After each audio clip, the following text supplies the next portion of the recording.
आज 28 फरवरी 2026 की बाबा की साकार वाणी है। बाबा कहते हैं, मीठे बच्चे तुम ईश्वरीय संप्रदाय हो, तुम्हें ज्ञान सूर्य बाप मिला है, अभी तुम जागे हो तो दूसरों को भी जगाओ। आज का प्रश्न है, अनेक प्रकार के टकराव का कारण और उसका निवारण क्या है। उत्तर में बाबा कहते, जब देह अभिमान में आते हो तो अनेक प्रकार के टकराव होते हैं, माया की ग्रहचारी बैठती है। बाबा कहते, देही अभिमानी बनो, सर्विस में लग जाओ, याद की यात्रा में रहो तो ग्रहचारी मिट जाएगी। ओम शांति। रूहानी बच्चों के पास बाप आए हैं श्रीमत देने व समझाने। बाबा हमारे पास आए हैं श्रीमत देने, हमें समझाने।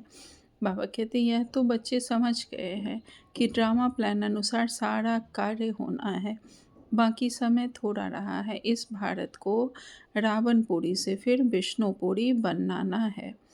अब बाप भी है गुप्त, पढ़ाई भी है गुप्त, सेंटर्स तो बहुत हैं, छोटे बड़े गांव में छोटे बड़े सेंटर्स हैं और बच्चे भी बहुत हैं। अब बच्चों ने चैलेंज तो दी है और लिखना भी है। जब कोई लिटरेचर बनाना है तो उसमें लिखना है, हम इस अपनी भारत भूमि को स्वर्ग बनाकर छोड़ेंगे। तुमको भी अपनी भारत भूमि बहुत प्रिय है, क्योंकि तुम जानते हो वह भारत ही स्वर्ग था। इनको 5000 वर्ष हुए हैं। भारत बहुत शानदार था, इनको स्वर्ग कहा जाता है। तुम ब्रह्मामुख वंशावली को ही नॉलेज है। इस भारत को श्रीमत पर हमें स्वर्ग जरूर बनना है। हम बच्चों को बाबा की श्रीमत पर चलकर अपने भारत को हमें स्वर्ग जरूर बनाना है, सबको रास्ता बताना है और कोई खिटपिट की बात ही नहीं। आपस में बैठ राय करनी चाहिए कि इन प्रदर्शनी के चित्रों द्वारा हम ऐसी क्या एडवर्टाइजमेंट करें जो अखबार में भी चित्र दे। आपस में इस पर सेमिनार करना चाहिए। जैसे गवर्नमेंट के लोग आपस में मिलते हैं, राय करते हैं कि भारत को हम कैसे सुधारें। यह जो इतने मतभेद हो गए हैं उनको आपस में मिलकर ठीक करें और भारत में शांति सुख कैसे स्थापन करें, उस गवर्नमेंट का भी पुरुषार्थ चलता है। तुम भी पांडव गवर्नमेंट गाई हुई हो। यह बड़ी ईश्वरीय गवर्नमेंट है। इनको वास्तव में कहा ही जाता है पावन ईश्वरीय गवर्नमेंट। पतित पावन बाप ही है। पतित बच्चों को बैठ पावन दुनिया का मालिक बनाते हैं। यह बच्चे ही जानते हैं। मुख्य है ही भारत का आदि सनातन देवी देवता धर्म। यह भी बच्चे जानते हैं। यह है रुद्र ज्ञान यज्ञ। रुद्र कहा ही जाता है ईश्वर बाप को, शिव को। गाया हुआ है बरोबर बाप ने आकर रुद्र ज्ञान यज्ञ रचा है। उन्होंने तो टाइम लंबा चौड़ा कर दिया है। अज्ञान नींद में सोए हुए हैं। अभी तुमको बाप ने जगाया है। हम अज्ञान नींद में सोए हुए थे, अभी बाबा ने हमें ज्ञान देकर जगाया है। बाबा कहते, तुमको फिर औरों को जगाना है। ड्रामा प्लान अनुसार तुम जागते रहते हो, तुम जगाते भी रहते हो। इस समय तक जिसने जैसे जैसे जितना जितना पुरुषार्थ किया उतना ही कल पहले भी किया था। हाँ, युद्ध के मैदान में उतराव चढ़ाव तो होता ही है। कभी माया का जोड़ हो जाता है, कभी ईश्वरीय संतान का जोड़ हो जाता है।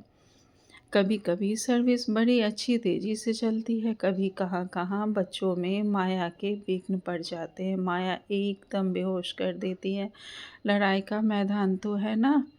रावण माया राम की संतान को बेहोश कर देती है। लक्ष्मण के लिए भी कहानी है ना। तुम कहते हो सब मनुष्य कुंभकर्ण की नींद में सोए हुए हैं। तुम ईश्वरीय संप्रदाय ही ऐसे कहते हो। जिसको ज्ञान सूर्य मिला है और जाग उठे हैं वही समझेंगे। इसमें एक दो को कहने की भी कोई बात नहीं है। तुम जानते हो बरोबर हम ईश्वरीय संप्रदाय जागे हैं, बाकी दूसरे सब सोए हुए हैं। वह यह नहीं जानते कि परमपिता परमात्मा आ गया है बच्चों को वर्षा देने। यह बिल्कुल भूल गए हैं। बाप भारत में ही आते हैं, आकर भारत को स्वर्ग का मालिक बनाते हैं। भारत स्वर्ग का मालिक था, इसमें कोई संशय नहीं। परमपिता परमात्मा का जन्म भी यहाँ ही होता है। शिव जयंती मनाते हैं ना, जरूर उसने आकर कुछ तो किया है होगा ना। बुद्धि कहती है जरूर आकर स्वर्ग की स्थापना की होगी। प्रेरणा से थोड़ी ही स्थापना होगी। यहाँ तो तुम बच्चों को राजयोग सिखाया जाता है, याद की यात्रा समझाई जाती है।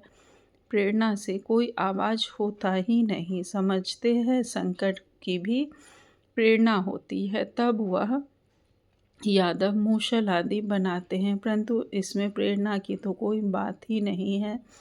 तुम समझ गए हो, उन्हों का पार्ट है ड्रामा में। यह मूसल आदि बनाने का प्रेरणा की बात नहीं है। ड्रामा अनुसार विनाश तो जरूर होना ही है, गाया हुआ है। महाभारत लड़ाई में मूसल काम आए, तो जो पास्ट हो गया है वह फिर रिपीट होगा। तुम गारंटी करते हो हम भारत में स्वर्ग स्थापन करेंगे, जहाँ एक धर्म होगा। हम बाबा के बच्चे गारंटी करते हैं कि भारत में इस स्वर्ग की स्थापना होगी जहाँ एक ही धर्म होगा। तुम ऐसे नहीं लिखते अनेक धर्म विनाश होंगे, वह तो चित्र में लिखा हुआ है। स्वर्ग की स्थापना होती है तो दूसरा कोई धर्म नहीं होता। अभी तुमको समझ में आता है। सबसे बड़ा पार्ट है शिव का, ब्रह्मा का और विष्णु का। ब्रह्मा सो विष्णु, विष्णु सो ब्रह्मा। यह तो बड़ी गूढ़ बातें हैं। विष्णु से ब्रह्मा कैसे बनते हैं, ब्रह्मा से फिर विष्णु कैसे बनते हैं, यह सेंसिबल बच्चों की बुद्धि में झट आ जाता है। दैवी संप्रदाय तो बनते ही हैं, एक की बात नहीं है। इन बातों को तुम बच्चे ही समझते हो। ये सारी ज्ञान की बातें हम बाबा के बच्चे ही समझते हैं, जो दैवी संप्रदाय के बनते हैं। बाबा कहते हैं वह लक्ष्मी नारायण व विष्णु की पूजा भी करते हैं, परंतु उनको यह पता नहीं कि विष्णु के ही दो रूप लक्ष्मी नारायण हैं, जो नई दुनिया में राज्य करते हैं। बाकी चार भुजा वाला मनुष्य होता नहीं। यह सूक्ष्म बतन में एम ऑब्जेक्ट दिखलाते हैं, प्रवृत्ति मार्ग का। यह सारे वर्ल्ड की हिस्ट्री ज्योग्राफी कैसे चक्र लगाती है, यह कोई नहीं जानते। बाप को ही नहीं जानते तो बाप की रचना को कैसे जान सकते। बाप ही रचना के आदि मध्य अंत की नॉलेज बताते हैं। ऋषि मुनि भी कहते हैं हम नहीं जानते हैं। बाप को जान जाए तो रचना के आदि मध्य अंत को भी जान जाए। बाप कहते हैं मैं एक ही बार आकर तुम बच्चों को भी सारी नॉलेज समझाता हूँ, फिर आता ही नहीं हूँ। तो रचता और रचना के आदि मध्य अंत को जाने ही कैसे। बाप स्वयं कहते हैं मैं सिवाय संगम युग के कभी आता ही नहीं हूँ। मुझे बुलाते भी संगम पर है पावन। सतयुग को कहा जाता है, पतित कलयुग को कहा जाता है, तो जरूर मैं आऊँगा। पतित दुनिया के अंत में ना, कलयुग के अंत में आकर पतित से पावन बनाते हैं। सतयुग आदि में पावन है। यह तो सहज बात है ना। मनुष्य कुछ भी समझ नहीं सकते कि पतित पावन बाप कब आएंगे। अभी तो कलयुग का अंत कहेंगे। अगर कहते हैं कलयुग में अजून 40,000 वर्ष पड़े हैं तो और कितना पतित बनेंगे, कितना दुख होगा। सुख तो होगा नहीं, कुछ भी मालूम ना होने के कारण बिल्कुल ही घोर अंधियारे में है। तुम समझ सकते हो तो बच्चों को आपस में मिलना है, चित्रों पर अच्छी रीति समझाना होता है। यह भी ड्रामा अनुसार चित्र आदि सब निकाले हैं। बच्चे समझते हैं जो समय पास होता है हूबहू ड्रामा चलता रहता है। बच्चों की अवस्थाएं भी कभी नीचे कभी ऊपर होती रहेंगी। बड़ी समझने की बातें हैं। कभी कभी ग्रहचारी आकर बैठती है तो उसको मिटाने के लिए कितने प्रयत्न करते हैं बाबा। घड़ी घड़ी कहते हैं बच्चे तुम देह अभिमान में आते हो इसलिए टक्कर होता है। इसमें देही अभिमानी बनना पड़े। बच्चों में देह अभिमान बहुत है। तुम देही अभिमानी बनो तो बाप की याद रहेगी। सर्विस में उन्नति करते रहेंगे। ऊंच पद जिनको पाना है वह सदैव सर्विस में लगे रहेंगे। तकदीर में नहीं तो फिर तदबीर भी नहीं होगी। खुद कहते हैं बाबा हमको धारणा नहीं होती, बुद्धि में नहीं बैठता। जिनको धारणा होती तो खुशी भी बहुत महसूस होती है। कहते हैं शिव बाबा आया हुआ है। अब बाप कहते हैं बच्चे तुम अच्छी रीति समझ कर फिर औरों को समझाओ। कोई तो सर्विस में ही लगे रहते हैं, पुरुषार्थ करते रहते हैं। यह भी बच्चे जानते हैं। जो सेकंड गुजरता है वह ड्रामा में नोंद है, फिर ऐसे ही रिपीट होगा। बच्चों को समझाया जाता है। बाहर भाषण आदि पर तो अनेक प्रकार के नए आते हैं सुनने के लिए।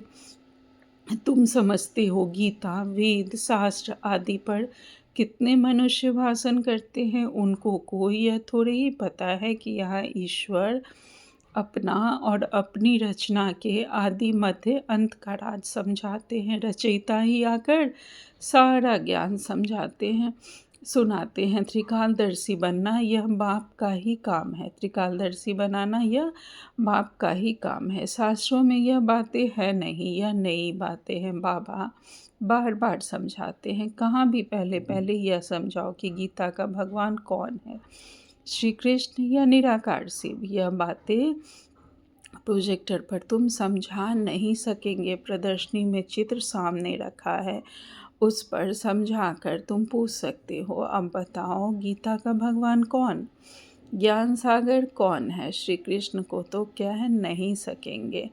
पवित्रता, सुख, शांति का सागर, लिबरेटर, गाइड कौन है। पहले पहले तो लिखना चाहिए, फॉर्म भराना चाहिए, फिर सबसे सही लेनी चाहिए। चिड़ियाओं का आवाज़ हुआ उसी समय जब बाबा यह मुरली सुना रहे थे। बाबा कहते हैं देखो कितना झगड़ती है। इस समय सारी दुनिया में लड़ाई झगड़ा ही है। मनुष्य भी आपस में लड़ते रहते हैं।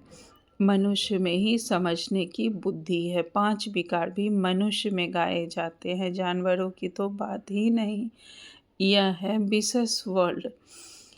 वर्ल्ड मनुष्यों के लिए ही कहा जाता है। कलयुग में है आसुरी संप्रदाय, सतयुग में है दैवी संप्रदाय। अभी तुमको इन सारे कॉन्ट्रास्ट का पता है। तुम सिद्ध कर बता सकते हो। सीढ़ी पर बड़ा क्लियर दिखाया हुआ है। नीचे है पतित, ऊपर है पावन। इनमें बड़ा क्लियर है।